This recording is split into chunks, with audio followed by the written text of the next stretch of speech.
네, 이번 코너는 매주 금요일마다 가상자산 시장을 파헤쳐보는 크립토온입니다. 미국에서 비트코인 현물 ETF가 상장된 뒤로 비트코인 가격이 역대 최고가를 경신하는 등 가상자산 시장이 들썩이고 있습니다. 총선을 한 달 앞두고 국내 정치권에서는 투자자들의 표심을 잡기 위해 가상자산 시장 활성화 방안을 공약들로 내놓고 있는데요. 이번 총선 공약에 대해 가상자산 업계 현장에선 어떻게 느끼고 있을지 가상자산 보관 전문기업 한국디지털에셋의 조진석 대표와 함께 이야기 나눠보도록 하겠습니다. 네, 어서 오십시오. 네, 안녕하십니까. 네, 먼저 한국디지털에셋 어떤 곳인지부터 소개 부탁드립니다.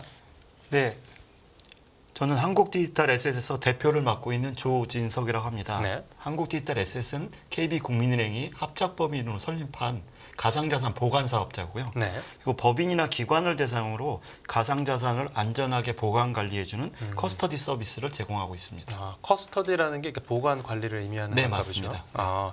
그러면 가상자산의 어떤 금고 역할을 한다라고 네, 봐도 맞습니다. 됩니까? 가상자산 은행 같은 역할을 합니다. 은행 같은 역할이요. 네. 그리고 아까 국민은행과 이제 합작해서 설립됐다고 말씀을 하셨는데 그러면 확실히 보안은 믿을 수 있는 거겠네요. 네, 맞습니다. 이 커스터디 서비스가 사실 신뢰를 기반으로 제공되는 서비스이기 때문에 네네. 사실 글로벌에서는 다 금융기관들이 많이 커스터디 서비스를 제공하고 있고요. 해외에서요? 네, 해외 미국 같은 경우에는 뭐 피델리티, 골드만삭스 이런 쪽에서 커스터디 서비스를 해주고 있고 국내는 약간 규제 때문에 아직 금융기관이 직접 할 수 없는 상황이어서 이게 지분 투자 방식으로 지금 커스터디 서비스를 제공하고 있다고 보시면 됩니다. 네, 그렇군요. 자, 이제 본격적인 이야기로 넘어가 보겠습니다. 이 선거철만 되면 여야가 가상자산 관련 공약을 쏟아내는데 앞서 재작년 대선 때도 가상자산 관련 공약이 대거 등장했었죠. 네, 맞습니다. 일단 뭐 결론적으로 말씀드리자면 장표가 지금 나가고 있을 것 같은데 네. 아마 여야 모두 뭐 비과세 한도 상향이라든지 ICO 허용이라든지 가상자산 관련법 제정 등 가상자산 활성화를 내세우며 그 여러 가지 공약을 하셨지만 2년이 지난 지금 시점에서 보면 대부분 실행이 되지 않았고요. 이 중에서 가상자산 관련법으로 가상자산 이용자 보호법이 2023년 6월에 제정됐으나 이 또한 이용자 보호에 방점이 있어서 가상자산 산업 발전이나 생태계 확장에는 전혀 도움이 안 되고 그런 저희들의 이 현장의 그 의견이 반영되지 않는 상황이고요. 그런데 설명하시던 중에 그 ICO라는 게 어떤 거죠? 이거는 IPO처럼 기업 공개처럼 네네. 그 토큰을 발행하는 그런 프로젝트 사업을 이쪽 블록체인께서는 ICO라고 얘기를 하고 있습니다. 그러니까 주식 시장에서의 기업 공개 IPO 네, 같은 맞습니다. 거라고 보면 되네요. 이게 현재 2017년서부터 국내에서는 불허가 되고 있고요. 그러다 보니까 국내에 많은 소위 김치코인이라고 한국에서 프로젝트 사업을 하는데 해외에 법인을 내고 국내에서 영업하는 약간 기형적인 모습이 돼 있고요. 그러다 보니까 통제가 잘 안 되는 거고 지난번 루나 테라 사태처럼 루나가 사실 한국 기업인 거로 다 알고 있지 않습니까? 실제로는 루나는 싱가포르 법인에서 지금 사업 법인체가 있는 거고요. 네네. 그래서 이제 규제 공백도 생기기 때문에 그래서 이제 정부도 이런 문제를 알기 때문에 정치권도 ICO를 국내에 허용하자 이런 것들이 이제 계속 공약에 있었던 내용입니다. 네, 또 어떤 어려움이 있죠? 그 다음에 또 추가적으로 STO 증권형 토큰에 대해서도 그 2023년 2월에 금융위가 허용한다고 가이드까지 발표했지만 후속 법령이 개정되지 않고 있습니다. 그러다 보니까 그 작년 한 해 동안 S2 막 기사도 많이 나왔지만 준비를 많이 여러 기업체에서 준비를 했었는데 법이 제정이 안 되니까 사업을 할 수가 없는 거죠. 그래서 많은 비용이나 인력을 투입해서 사업을 추진하려고 하다가 전체 지금 멈춰져 있는 상태고요. 그렇군요. 네네. 그런데 4월 총선을 앞두고 이제 여야가 대선 당시와 비슷한 공약을 내놔서 이 재탕을 하는 거 아니냐라는 혹평을 받고 있다고요. 네, 맞습니다. 뭐 참고 자료 보시면 금년 4월에 있을 총선에도 여야 모두가 가상자산 시장 활성화를 위한 공약을 다 내왔습니다. 조금의 차이는 있지만 대체로 법인거래 허용, 과세 유예, 비트코인 현물 ETF 허용, 여기서도 ICO 허용 등 그 대부분이 지난번 대선 공약하고 비슷하고요. 추가된 것이 하나 있으면 또 특이한 게 미국 SEC가 이번에 비트코인 현물 ETF로 승인해준 영향으로 국내 비트코인 허용을 추가됐다는 점이 큰 차이점이 있겠습니다. SEC면 이제 미국 증권거래위원회죠. 네, 맞습니다. 이제 이 업계에서는 그 공약사항이 좀 비슷하다고 하더라도 조금 네. 기대를 하고 있는데요. 왜 그렇죠? 그 이유는 미국 SEC에서 비트코인 현물 ETF를 승인해 줌으로써 이 가상자산이 좀 제도권에 안착됐다고 좀 보고 있는 거고요. 예. 이제 거기에 그치지 않고 블랙락이나 피델리티 등과 같이 전 세계 탑티어 자산 운용사들이 이런 가상자산 시장에 직접 참여하고 있다는 거. 네네. 그리고 ETF 발행한 지 지금 2개월도 채 지나지 않았는데 약 100억 불 이상의 그 달러의 판매 금액을 일어났다는 거. 네. 그리고 또 특히 블랙록 한 곳에서만 비트코인이 약 17만 개 이상의 지금 모집이 일어나고 있거든요. 그렇다는 건 비트코인이 이제 그 제도권의 투자 자산으로 인정받고 있다는 상황으로 저희는 인식하고 있고요. 그래서 최근에 가격도 많이 올랐고요. 네, 맞습니다. 이렇게 ETF 영향으로 많은 비트코인의 수요가 있으니까 공급보다는 수요가 많으면 가격이 네. 오르는 게 당연하겠죠. 네네. 그래서 그동안 정부나 감독기관에서는 가상자산을 투기 영역으로 보고 산업으로 인정하고 싶지 않은 영역 입장이 조금 있었거든요. 근데 이제 글로벌 시장에서 비트코인이 이제 자산으로 인정받고 있는 상황이니까 네. 이제 정부가 기존 같은 스탠스에서 좀 바뀌지 않을까 분위기가. 그래서 이제 업계에서는 이제 기대감이 좀 높아지고 있는 상황이라고 보시면 되겠습니다.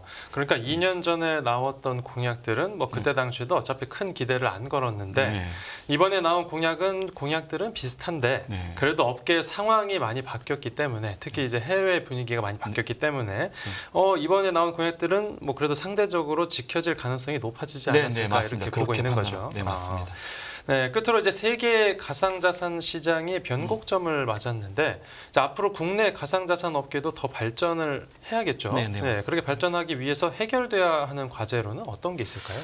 네, 저 크게 뭐 세 가지를 좀 말씀드리고 싶은데요. 네네. 첫째는 법인들의 거래를 허용해달라는 부분이 꼭 필요하다고 생각하는데요. 예. 그 이유는 다 아시겠지만 국내 뭐 주요 빗썸, 업비트 뭐 이런 대형 거래소에서 다 100% 개인들만 거래하고 있습니다. 법인들은 원화 거래가 불가능합니다. 네. 그러다 보니까 개인들은 정보의 비대칭이 당연히 발생하게 되겠죠. 그리고 소위 요즘 말하는 리딩방 이런 것을 통해서 소문, 루머에 의해서 가상자산을 사고 팔 경우가 많이 발생하고요. 예. 그러다 보니까 가격이 급등락하면 피해자가 양산하고 있고 근데 사실 자본시장에서도 법인들은 기관 투자자로서의 시장 안정성을 유지하는 역할을 크게 하고 있거든요. 네. 근데 오히려 가상자산은 리스크가 크고 변화가 큰데도 오히려 법인들이 진출이 안 됨으로써 이런 시장의 안정성이라든지 정보의 비대칭을 해소할 수 있는 장치가 마련되지 않는 게 지금 큰 문제고요. 네. 또 한편으로 보면 장표 3을 좀 참고하시면 법인들이 꼭 투자 목적이 아니라고 하더라도 정당한 사업 목적으로 가상자산을 취득, 보관, 매매를 해야 되는 경우가 있습니다. 저기 보시면 거래소조차도 네. 수수료 수입의 그를 코인으로 지금 받고 있는 경우도 있고요. 네. 그 다음에 블록체인 법인들이라고 해서 NFT라거나 P2E 이런 사업을 하시는 경우는 매출로서 가상자산을 취득하게 되거든요. 네. 매출 자산으로서. 그다음에 RCO한 재단들은 아까 말씀드린 토큰을 발행했기 때문에 이거에 대해서 발행하고 그다음에 이거 생태계의 그 확장용으로 사용하고 네. 그럼 그걸 다시 원화로 하는 용도도 있을 수도 있고요. 네. 그다음에 투자조합 같은 경우에는 요즘 블록체인 기업에 많은 투자를 합니다. 네. 그럼 투자를 하면은 과거 같으면 투자조합에서 투자를 하게 되면 현금이나 주식을 받으면 신탁사한테 신탁하게 돼 있는데 네. 지금 투자조합 같은 경우에는 투자한 거를 코인으로 받게 되면 이거 신탁법에 의해서 신탁사한테 맡겨야 되는데 네. 은행이나 증권사가 현재 코인을 수탁할 수 없으니 이 투자조합 입장에서는 정당한 법을 지키고 싶어도 지킬 수 없는 구조가 돼 있는 거고요. 그리고 그 마지막으로 요즘 많이 나오는 지금 뭐 NGO 단체에서도 후원금을 코인으로 받는 경우도 많이 있습니다. 네. 후원금을 코인으로 받았으면 이거 현금화해야지 이제 후원을 해줘야 되는데 네. 이런 부분이 막혀 있다 보니까 이렇게 정당한 사업 부분에 대해서 그 향후에 가상자산을 현금화하거나 매매할 방법이 없다면 사업을 아예 검토 단계에서부터 진출을 못하게 되는 거죠. 만약에 설사 진출을 했다 그래도 저렇게 취득한 가상자산을 합법적으로 현금화할 수 있는 시장이 없기 때문에 네. 약간 음성적인 시장에서의 매매가 발생할 수밖에 없는 그런 상황이 있다는 거고요. 네. 그래서 저는 오히려 법인 시장을 열어주는 것이 가상자산 시장의 안정성과 투명성을 높이는 계기가 될 거라고 보고 있습니다. 지금 말씀해주신 그 네. 가상자산 법인 거래가 그 공약으로도 이제 나온 네, 상황인데 맞습니다. 이런 문제점을 다 인식을 하고 있고요. 예. 네. 그러니까 법인이 ETF 말고 네, 그러니까 맞습니다. 현물 가상자산을 거래할 수 있게 해달라 이런 네, 네, 거죠. 맞습니다. 그런데 그 우리 토종 비트코인 만약 ETF가 실제로 나온다라고 하면 네. 이제 운용사들이 비트코인을 담보로 갖고 있어야 하지 않겠습니까?